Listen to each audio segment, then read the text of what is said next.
Hey, what's up again, YouTube world? It's your girl here, Dana Monet, here again recapping season 10 of The Voice. This is The Voice. All right, so we are at the conclusion of the knockout rounds, and I have a lot to get through. And I kind of want to touch on everybody. So I'm just going to get right into it. And we're just going to go in order here. So the first knockout pairing of the night was Brian Nero singing Grenade by Bruno Mars versus Nate Butler singing Let's Stay Together by Al Green. Brian Nero won the knockout, and rightfully so. But I will have to say that both of the performances were a bit all over the place, in my opinion. With Brian, when I saw his preview, I really thought that he was going to kill it. But I didn't like the arrangement. I feel like I've heard that song kind of like slowed down a little bit and smoothed out. And I just didn't like the arrangement of that song. And his delivery came off kind of flat. I mean, he hit some nice notes and he has a crazy range. But it just wasn't all cohesive, and it was like it was all done just to hit a note, not to convey a feeling. And he started feeling it more towards the end, but then at that point, the song was over. However, I do like the studio version a lot better than the live performance, so I will say that. As far as Nate is concerned, Nate was trying to pull off this sexy thing that was a complete miss, didn't work. And his weird pronunciation of "you so in love with you," I hate when people do that type of shit. Sorry. That kind of put the nail in his coffin. So moving right along to Team Blake. So we had Mary Sarah singing "You Ain't Woman Enough to Take My Man" by Loretta Lynn, and Brittany Kennel singing "You're Still the One" by Shania Twain. And Mary Sarah won that battle. Knockout rather. I knew Mary would win this knockout because she's Blake's token old school country girl. You know, he has to have like a pure country artist on his team like every season.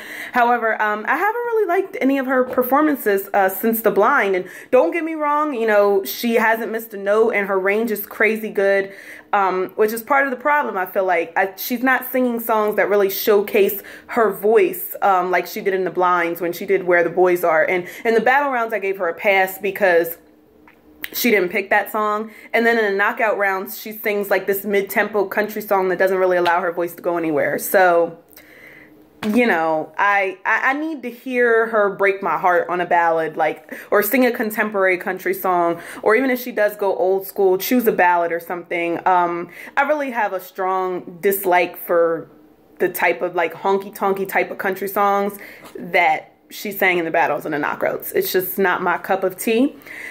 Blake has 2 country females on his team right now, and while it could be obvious that he might pick both of them to move forward with him in the top 12, Adam and Katie and Mary Sarah, I feel ultimately it's only going to be one. Like, that's my hope, that it would only be one of them.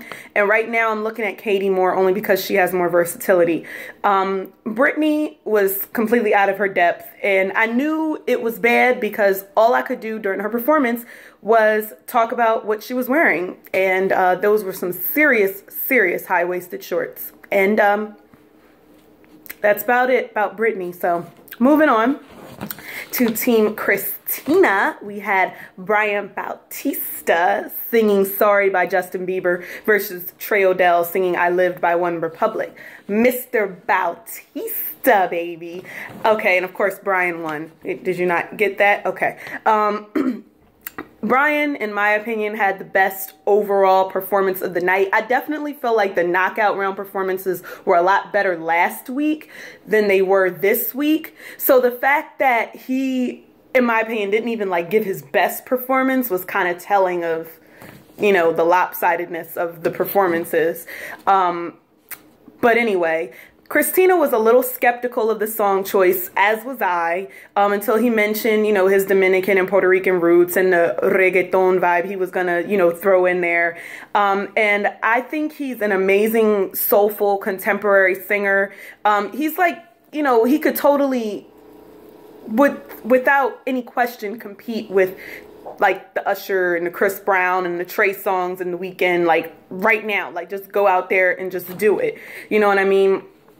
And he definitely understands how to sing in the pocket and rhythm and transitions from chest voice to falsetto. I mean, he's been one of the most consistent vocalists this season on the show, and he hasn't really messed up. I hope I'm not jinxing him.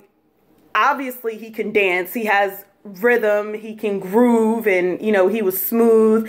And it's one thing to have an amazing voice, and but everybody doesn't have a sense of rhythm and understand how to sing, you know, in the pocket. There are certain singers that have that sense of rhythm, that's why we love when they sing, you know what I mean? Like, you know, like a Chris Brown, like Beyonce, Rihanna, like they got this rhythmic thing going on, and you know it, like it's in their songs. That's what makes their songs so catchy.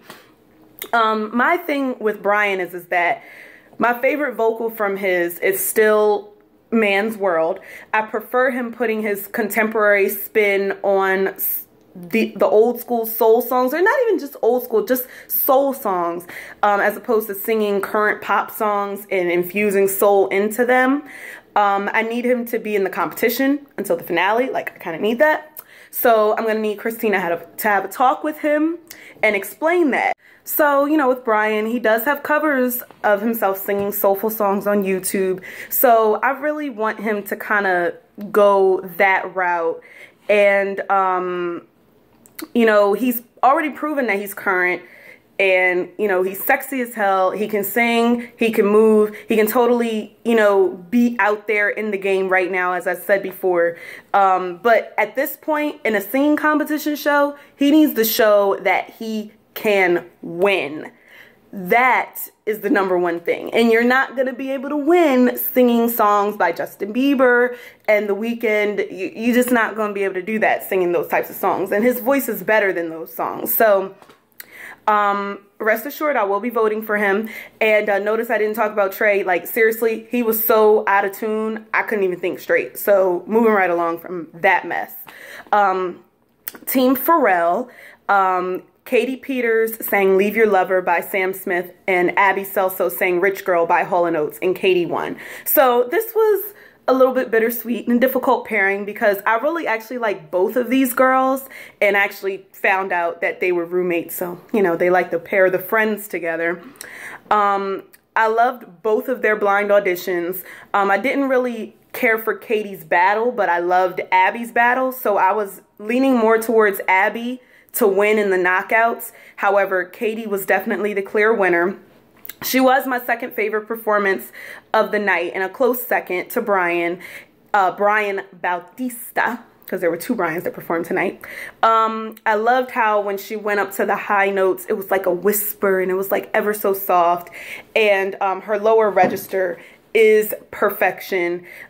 She does so amazingly well with these like emotionally fueled songs, and her voice is full of emotion anyway. I feel I may be a little bit more excited about Katy than Hannah in the playoffs. That probably will change, or it might change. I'm a woman, I can change my mind. But we'll see, because Hannah is a fighter. But Katy's voice on the recording, like, she needs to make a record like yesterday. Like, her studio recordings are always perfect. And as for Abby, you know, she just picked the wrong song at the wrong time, and she tried way too hard, put way too much into it. She normally has so much control over her voice, and, you know, she just kind of lost it. And she definitely had a chance. I mean, this was a very evenly matched knockout. It could have went either way. And, you know, she kind of blew it, you know, and I love her tone. I love her lower register as well. But she lacked a lot of control, and it really didn't reflect what I know that she's capable of. So I have to say, 3 of my favorites since the blinds kind of bombed in the knockouts and got eliminated. And that was Abby, Malik, and Maya. And they were all in one shape or form on Team Pharrell. So is that a Team Pharrell curse or something, that my favorites bomb in the knockouts? I don't know. But moving right along to Team Adam. So we had Laith Al-Sadi singing In Your Eyes by Peter Gabriel, and Jessica Crosby singing Wake Me Up by Avicii, and Laith won. Both of these performances were not their best and were a little lackluster for me. Personally, I rarely remember either of them like that. I really think I prefer Laith kind of like that straight like rocker vibe with the electric guitar and the growls versus sentimental Lath that he was trying to be. I mean, I guess it was probably the song choice, but it didn't really go anywhere for me. But I do think that he was the correct one to win, definitely. As for Jessica, I loved her in the battle rounds, and I think she should have stuck with that style going into the knockouts because she does have rhythm and sass, but she sings a song in the arrangement I can't stand. Wake Me Up. I hate this song. I hate it when people sing it on reality singing competitions. Unless you strip it down completely, I don't want to hear anybody sing this song. And even then, I don't even want to hear anybody sing this song. It was just never an exclamation point in her performance. It's like she gave up before she started. So, moving right along. And there decided to be one montage. So we had Caroline Burns singing Human by Christina Perri versus Katherine Ho, who we don't know what she sang because they didn't even show it. So this poor girl, and this was from Team Adam, was montaged 3 times in her blinds, in the battles, and in the knockouts. I don't understand how you make it all the way to the knockouts and you're montaged all those times. It makes 0 sense. And I find it extremely, extremely disrespectful that you have the knockouts. There's only one knockout that's montaged, and it's the same person that has been montaged since the blinds. It just makes no sense. Like, we don't even know what she's saying.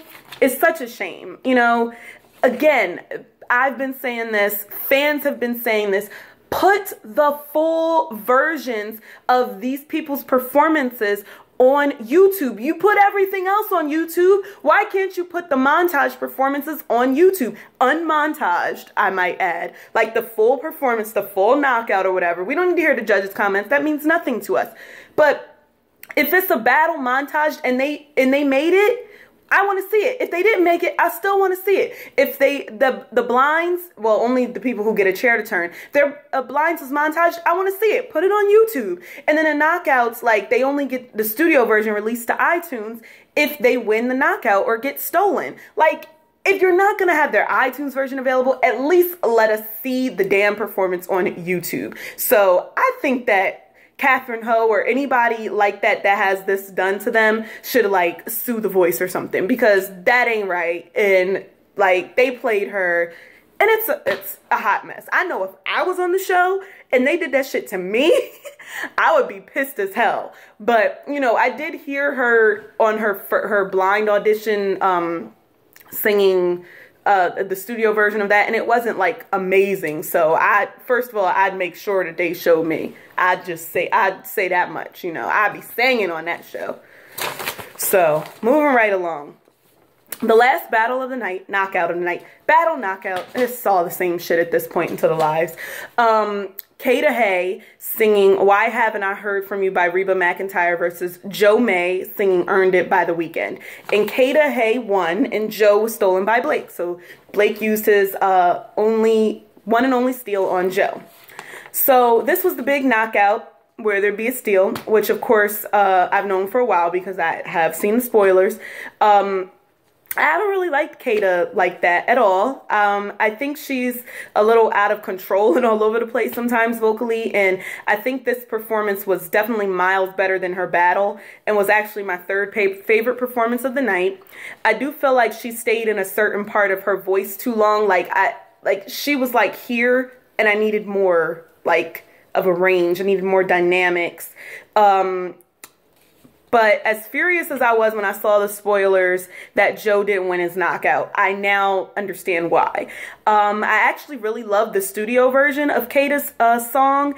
And contrary to what a lot of people were saying about her diction, I understood what she was saying. I understood what the song was about. It was sassy. It was cute. It was fun. It had attitude.